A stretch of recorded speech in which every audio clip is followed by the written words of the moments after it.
que députés yi ils sont mordus à vouloir criminaliser. ok honorable soo ma ko mayee bëgg naa ñu dellu tuuti ginnaaw. ci ponk bi ñu njëkk a waxtaanee dama am envie xam lan la leen président papay président tontu bi ngeen demee seeti ko parce que moom dafa njëkk a wax boo xam ne dafa attiré woon attention wu ñu bëri. muy artu en quelque sorte le président ci digganteem ak Ousmane Sonko di ko ci ñaax di ko ci ñàkk. est-ce que bi ngeen demee wax ko situation bi daf ci am mbetteel wala quelle a été sa réaction. non booba xamaguñu lan la. dañuy njortu. ok ne réeroo am ñu bëgg anticiper. d'accord bi ñu demee mu rassuré je ne vais pas rentrer dans tous les détails. oui. mais bu ñu demee mu rafetlu doxin bi. rafetlu ñëw wax ñu wax ju rafet rassuré nu ba pare ni lii ngeen dox yàlla ngeen ci am ndam. jëlul engagement que ni moom tam dina ci. ah non ci wàllam. du ko wax mais wan nañu ni. moom dina ci def loxoom. ba pare sànni nañu kàddu gu ñu rassuré. oui. sànni nañu kàddu gu ñu rassuré mooy on est allé voir le dimanche samedi la jógee Dakar gis na Diomaye wax na ak moom mu wax ko ni ko maag Ousmane ñoo añandoo bërki dem donc il faut que nit ñi comprendre benn chose Ousmane ak Diomaye amuñu ñoom ñaar benn problème bu ñu toogoon waxtaan kafre le problème bi ñu am c'est sur le plan politique lii la ñu war a doxee dafa mel na saa waay yaa ngi koy wàcc walla dox bi yéex na mooy différent bi mais nag il faut que Sénégalais yi aussi ràññee benn mbir saluer la grandeur des deux personnes jusqu'ici malgré leurs divergences politiques teindrul en rien la bonne marche du gouvernement chaque jour parfaitement son pourtant am na ñu wax le contraire bi Ousmane Sonko jëlee congé beaucoup n'ont pas compris. Bon, tu sais, on ne peut pas se fier à ce que les gens sénégalais disent. Crois-moi, sénégalais, tu sais, hein, animer la galerie, tu vas que du coup de fil. Parce que beaucoup l'ont pris pour une bouderie, dañ ne dafa gedd. D'abord, non, d'abord, Ousmane, balaa muy jël congé, il a été un peu souffrant. Am 3 jours. te bi mu amee 3 jours benn jour bi coïncidé conseil des ministres il n'y était pas. Après le conseil des ministres le président dafa doxe tànkam palais ba këram Petit Palais seet ci ko ci seen waxtaan ci elle ça va tu verras si ça marche mais toi tu dois te reposer ba benn humour di wax ni hôpital nga xas dispensaire parce que nag bu ñu dindee différent bi nga xool leen ñoom ñaar ba ñu jógee prison ba 1 an de pouvoir noppaluwunu dañu enchaîner. non dañu enchaîner lépp du ñu nelaw pour rekk Sénégal bañ a soox donc différent bi rek c'est uniquement dans le cadre politique yàqul ci seen amitié dara. loolu ba kañ wala jàppoo ne lu mu yàgg-yàgg mën na indi. xam nga ba kañ. problème institutionnel parce que crise politique en général mooy nekk crise institutionnelle. non mënut a nekk crise institutionnelle dans la mesure où kenn ku nekk yaa ngi doxal sa wàll ci wàllu gouvernement sans tenir compte du différent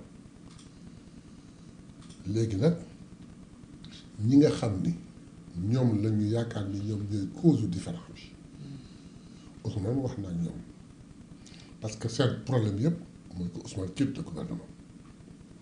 wala Ousmane moo bëgg ñooñu jóge fa.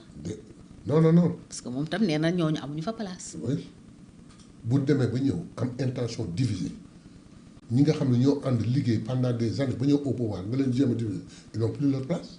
mais yan acte ce ne sont que des alliés. yan acte lañ posé ba ngeen wax ne dañu leen. acte yu bare yu toll de monsieur le président Ousmane Sonko la rigueur qu'il a mis à la primature dans le gouvernement ça gêne certains.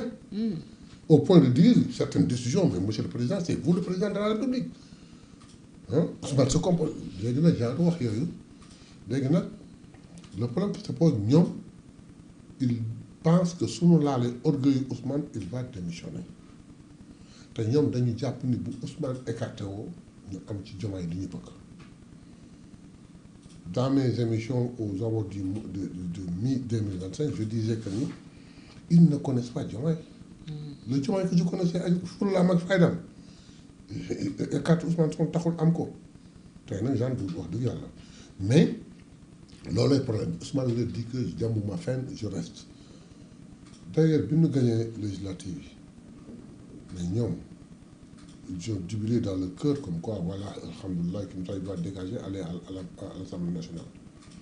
Mais c'est après mûre réflexion que Ousmane a dit non je reste à la primature. Parce que bu demoon tey lii ñuy jooy daan fi gis lu ko raw. ci bonne gouvernance. moom laa ragal. Mais de la façon avec la présence de Ousmane ak la confiance de Diomaye ça marche bien Ousmane ni demuma fenn à moins que Diomaye toog ba ni vraiment je suis désolé j'ai rarement ma primature ma jox keneen Ousmane ñibbi si ñu toogaat defar suñu parti mais je crois pas que ñu àgg foofu. waaw parce que balay mois de juin des choses se passeront ba ku nekk dina xam boppam. balay mois de juin lu nar a xew juin. non c'est-à-dire que ñi jël seen yoon ñu ngi massifié wu ñu ngi dajale ñu ngi bokk. sur instruction du président Diomaye. certain bien sûr léegi nag ñooñu dañu xam seen bopp ñun ñu ngi bëgg 1 million d'adhérents actifs. tout ça avant le mois de juin. ñaari échéance bu ñu demee ba yegg foofu kenn ku ne dina xool sa morom. xam dooley politique am. ku ne dana xam. mais amuloo crainte ci Diomaye président mi wut siège am barki démb président may leen fukki billet muy wane ne kon moom mi ngi entretenir sa coalition. mais c'est une logique. amuloo ci njaaxare. ay logique la. ñu koy liggéeyal ñu mu bokkal coalition bu am possibilité may leen ay billets mais c'est logique je ne dis pas que c'est normal mais c'est logique. siège bi dérangé wu leen. mais en quoi cela peut nous déranger ça fait dañuy constater rek que ni warul mën a ne loolu nag mooy wane ni ñu jàpp ni jël na yoonam léegi nag faudrait-il ñu toog fii di wax di lamenté wu non da koy bàyyi mu jël yoonam ñun ñu jël suñu yoon mais fii nag bu ñu demee ba un certain moment kenn ku ne da nga natt sa bopp s'il est très fort il nous écrase si nous sommes très forts nous l'écrasons ñu écraser ko sur les élections locales. kon est-ce que ndegam coalition boobu dina fa dem. est-ce que jëmuñu ci séparation. séparation au niveau du gouvernemental. non je ne pense pas. même bu ku nekk demee ak bannière am ci local yi jàppoo ne loolu dina leen taxale. li ñu def ba malgré les différents politiques ñu teg ko fale di doxal gouvernement bi di am ay réussite bay wàññi ceeb ak doole nag leneen grandeur boobu ñu am. je crois que dinañ ko continuer. mais élection honorable beneen réalité la. élection c'est un temps le temps ku ne xam boppam suñu paree élection on revient au gouvernement. alors bu weesoo local yi y a aussi en perspective la présidentielle de 2029. la présidence de 2029 il y a que Ousmane Sonko boo xam ne ñun Pastef moo déclaré candidat ni Ousmane sera le candidat de Pastef en 2029 Ousmane n'a encore rien dit. waxtaanagu leen mais c'est Pastef qui dit que Ousmane sera notre candidat en réponse à la direction que bi coalition Diomaye jël. et il y a quelques jours une coalition bu tudd Diomaye 2029 juddu na. très bien porter la candidature du président Bassirou Diomaye Faye. mais Diomaye n'a encore rien dit. oui comme Ousmane Sonko. voilà Diomaye n'a encore rien dit c'est la coalition Diomaye qui le dit. très bien nous allons y aller. Ça fait rire. ban scénario lañu war a ça fait rire xam nga ça fait rire si on va au Sénégal jusqu'à ce que le parti au pouvoir divisé wu nekk ñaari camp qui s'affrontent dans tout ça où est l'opposition sénégalaise. waaw loolu moo tax ñu bëri jàpp ne sax deal la. deal comment. que bon ñoom ñoo créé bipolarité bi pour écraser l'opposition parce que quand même il faut le reconnaître depuis bi coow li jógee léegi on ne parle que de Diomaye et Sonko Pastef Diomaye président opposition moom effectivement dafa réer ci biir coow li. je ne pense pas. non c'est des soupçons et yu ñenn ñi am ne c'est une stratégie politique. je ne le pense pas. Très sincèrement je ne le pense pas Il y a un Ousmane problème. est très stratège, mais à ce point de faire un deal. Benn Les histoires stratégie de deal, politique non. les histoires de deal, Diomaye que je connais du ci dugg, Ousmane que je connais du ci dugg.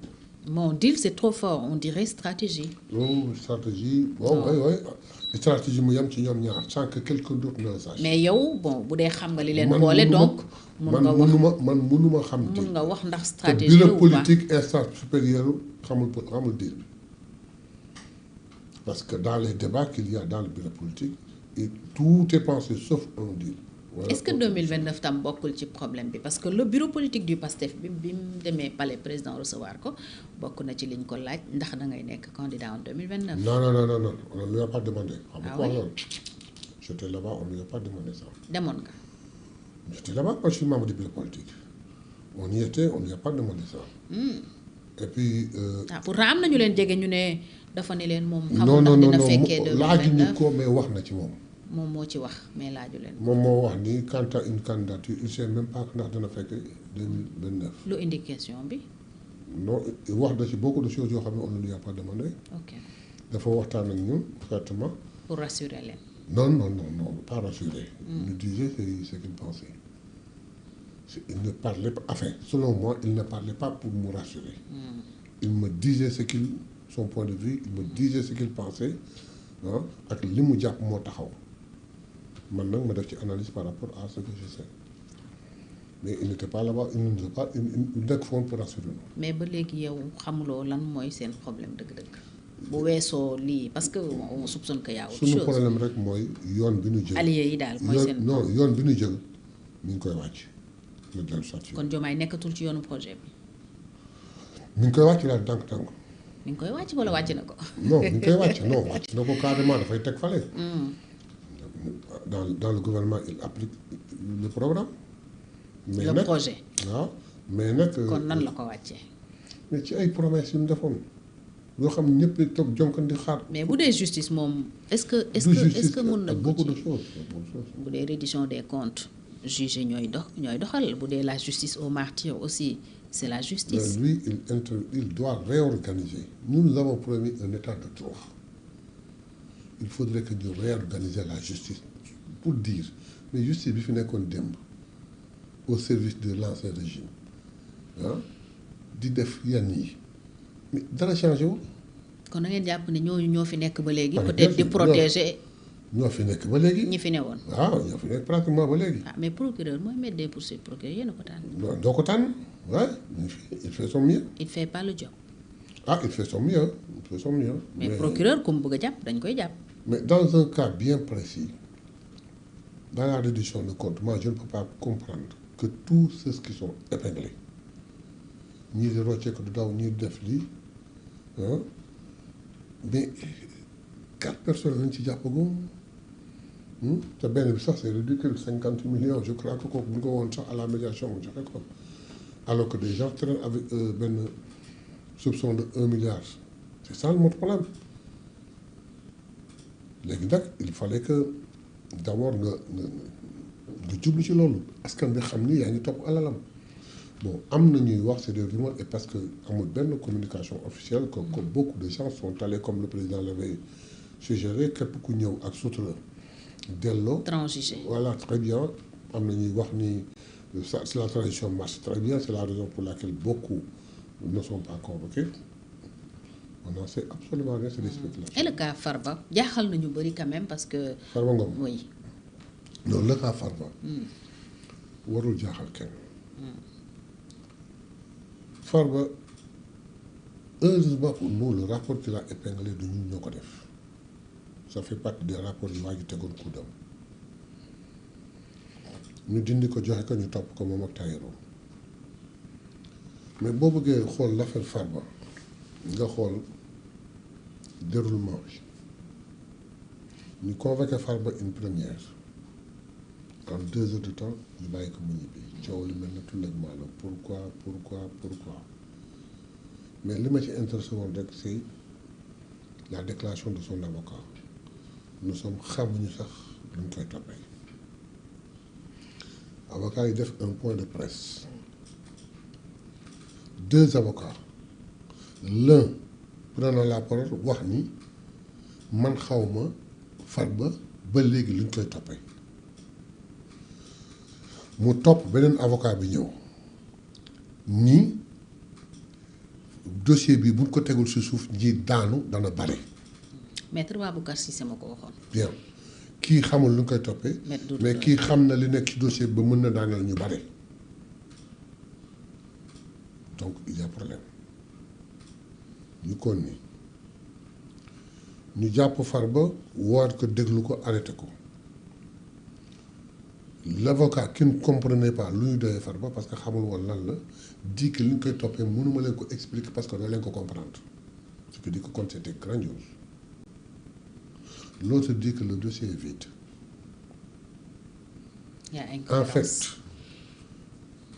looy gëm ñu dem pour un dossier vide mais un avocat il travaille, il pousse la procédure au fond, démontrer que le dossier est vide, on libère son candidat, ñu bàyyi le dossier vide fait, créer un dossier médical. waxatuñ dossier médical il est malade il est souffrant il est bourrant. mais loolu ay expertise ak contre expertise moo ko wane. très bien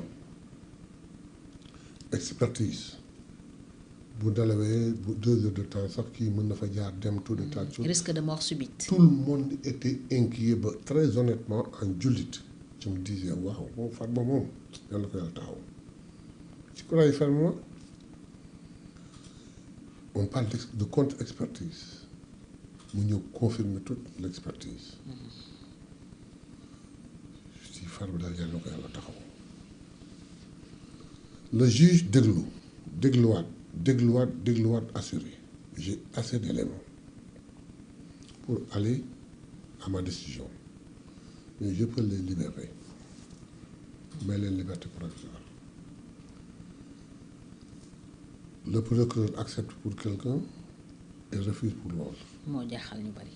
man ñëpp ñu mën a jaaxal même man dafa jaaxal je l'ai interprété d'une manière en disant que ñaari nit bu ñu reerandoo même chose kenn ku biiram dawee keneen ki bu biiram dawul sax war na metti léegi son camp politique jël ko bëgg ko def exploitation politique oui acharnement la singali la kërëb la préparer un point de presse.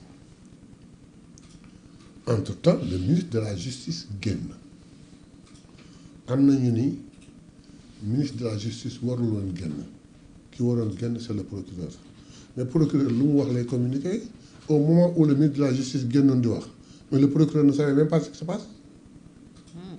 Ah non c'est un service administratif les pénitences ñoo def benn enquête gis ay jëye rendre la hiérarchie ba mu yegg si ministre bi le ministre sort et dans sa déclaration nee na demain je vais saisir le procureur. mais procureur moo def appel Farba des prison. non kooku c'est dans la première affaire. mais comment comprendre Farba mi ñu jàppee woon complice des prison Tahirou mi ñu ne woon mooy le cerveau du libéré ko. Le procureur suit le dossier nous n'avons aucun renseignement sur cette attitude du procureur mais pour l'autre là comment est-ce qu'on dit le ministre service am yi def noonu ba mu agsi moom c'est très clair mu ñëw joxe une déclaration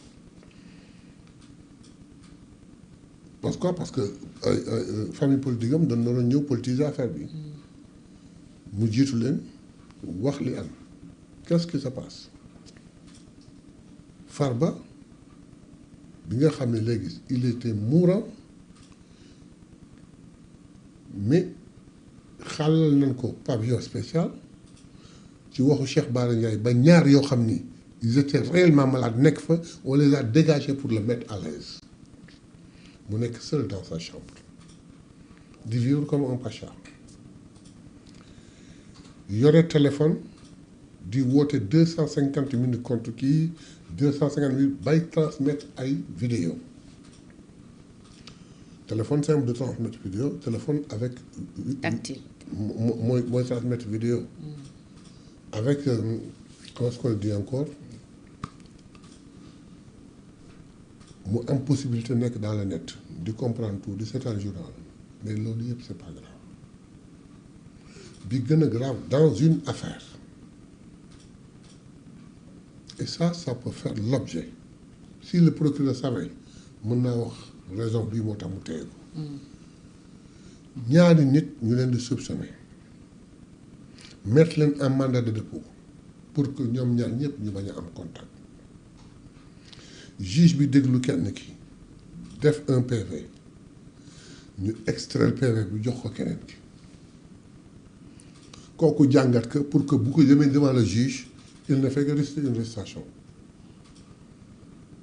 su ko defee ñaar déclaration conforme c'est dans quel but vous imaginez un PV de quelqu'un et son complice ñu jël PV kii déglu dem jox ko kay. mais loolu taxul ñu comprendre li tax Tahirou génn Farba des. non parce que Tahirou la Trésor fay. Tahirou jox Farba non attendez léegi l'affaire du détournement de deniers publics et conseil xam nga bu ñu ko tuddee entre Tahirou et Bassirou. escroquerie sur les deniers on publics. s'en est tiré incompréhension totale de l'attitude du procureur. kon yow sax comprendre. non du tout. d'accord muy point jàll na. d'accord maintenant on en vient à l'affaire Farba purement par rapport à la les prison. deux téléphones. Les rapports les coups de fil ak les échanges de vidéos comme passe l'expression pornographique. lu ci nekk. ah c'était des vidéos pornographiques. loolu la kii wax ministre bi. ministre Yacine Fall. Ba bon dafa ne ay vidéos yu ñaaw yu bon. non wax xamuñu ndax c'est des vidéos pornographiques. non enfin man on peut retenir que c'est ça non ñu bëri kay loolu lañ. c'est ça que j'ai tiré compris lu tax ñu naan ko da nga ñàkk kersa ak da nga ñàkk kii parce que loolu la ko waxee. mais li ma ci gën a jaaxal mooy dafa am attitude yoo xam ni une personne mourante du ko def. lu nekk ci vidéo yi jësal say dans les communications suñ demee ba xam diggante moom ak kenn temps bi ñu waxtaan ak ñan la waxal France Maroc États-Unis je ne sais pas où. Bangladesh xaw ma fan. mais loolu yëpp garaawul bi ci gën a garaaw mooy avec les transferts d'argent il parvenait de la prison à recevoir et à transmettre l'argent et c'est ça qui est grave. Maintenant on oublie la maladie on oublie la première chose on vient à la dernière pour dire que dañ ko signaler que taxaw c'est des détails. mais même dernière affaire bi procureur topp ko ci. waaw procureur xamagul. bi ñu ko déféré. ce n'est qu'après le lendemain. oui. que le ministre a saisi le procureur transmet que juge bi déglu na ko. mais procureur n'a retenu aucune charge. non mënu ko. le substitut mënu ko. il est couvert par une immunité. keroog assemblée justement bi ngeen waxee da ngeen di daje ñu bëri dañu joxtoon ne dossier Farba lañ fay. non dossier Farba jotagul ko. ba fii ba toog nii xam nga. amagoo ay information le président de l'Assemblée n'est même pas encore là il est en voyage. ok donc mun na am dossier baa nga di ko xaar. amoo ci ay écho. awma ci benn écho. que immunité parlementaire am mun nañu ko mais yëkkatiwaat. mënul am sans loolu. nécessairement dina ñëw pal bu fekkee la procédure daa continuer il faut nécessairement mu ñëw mais jusque là où je te parle man personnellement xaw ma ni dossier bi agsi na assemblée mun na am nag comme le président de l'Assemblée nationale était hors du pays mën na mi ngi koy xaar. mais avocat mi ñun li ñu wax mooy le procureur n'a retenu aucune charge daf leen ne rek bu leen soxlawaatee dina leen woo. mais avocat yi loolu la ñuy wax quand tu veux savoir une vérité sur une chose ne demande jamais à un avocat ils ont raison. Le procureur n'a pris aucune charge mënu ko il va permettre ko il va falloir ñu lever ci immunité pour mu soog a mën a teg charge ci kawam attendons que bu defee l'immunité on va voir donc les avocats ont raison mais loolu c'est pour brouiller l'opinion comme ils ont l'habitude c'est pour brouiller l'opinion et seen job là parce que l'avocat son problème est que mu sauver la tête de son client en semant le doute pour que le doute profite à son client c'est normal il faut le dire. alors coowal Sonko Mame Mbaye Niang honorable lan nga ciy xaar. lan nga ciy xaar mi ngi bëgg révision procès bi. à quelle fin. mais pour wane ni man li ma waxoon dëgg la du ma fen. amul problème éligibilité bu posé wu non. non ça n'a absolument rien à voir.